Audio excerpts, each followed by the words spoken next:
Hi everyone, welcome to this video in a series of videos on the signaling and dispatching system of the SLS Railroad. This video in particular is going to cover the West Riverton and Riverton Yard operations and what the dispatcher needs to know about them. The West Riverton area is a dual detected OS interlocking, and even though it looks fairly complicated, it's fairly simple to use. You do have two crossovers. You have a right-handed crossover, 63. You have a left-handed crossover, 67. And you have the yard lead, 65. 65 is typically the most used turnout here, and 63 can get used quite a bit. So the east doesn't have anything. It's just kind of indicating what gets used.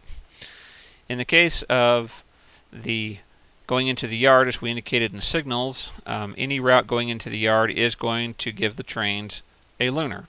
And anything coming out of the yard, there's just a single head at Riverton Yard, and it will show the trains that they have the authority to proceed. They'll get whether or not they can proceed or what conditions the tracks are further on will be displayed by their next signal. So that one's a pretty simple one. Again, once the trains come down into Riverton Yard, tags that are associated with those trains in the occupancy are not going to transfer into the yard. However, I usually just pick them up. So if we're going to assign a train here, let's just pick a train. We'll pick 114 RTCH. Once that train were to be here on main 1, and I'm going to go ahead and occupy my block, and if I route it down to there, once the train picks up occupancy there, and I take my occupancy away on main 1, and I unoccupy, if I occupy my Riverton Yard, that's really not going to do anything because they're separated, they're not connected as far as signaling is concerned, so that really doesn't mean anything. So I'm just going to go ahead and unoccupy my block, and then once my detection clears from my train leaving the detector, then I just need to grab my train tag, drag it over, and drop it into Riverton Yard. When the train calls me ready to depart Riverton, then I will take it eastbound. I'll cover East Riverton in another video. So we'll just go ahead and we're going to terminate that just to showcase that.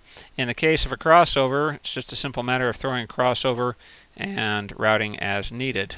Typically you won't have too many trains coming down main 2 because all trains usually are coming out of main 1 and there's no crossover before 63 to cross over onto main 2. So with that in mind, it's something that you usually don't have to concern yourself. You will have almost all trains going on main 1 westbound because main 1 is the only track that through trains that are not stopping in Riverton can proceed on. So that's something you tend to notice after dispatching on the railroad for a while. Again, as we illustrated in the signaling and turnout videos, once you have a route lined, you can't throw these, but you could say throw 65 and still route a train into there. That's a valid move, and valid move that way is likely, or likewise, you'd be able to normalize 65 and route a train westbound, so you could have a passing train here in this configuration.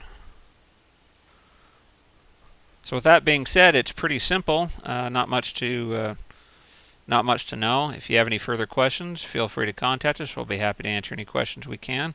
And we hope you have a nice day. Thanks.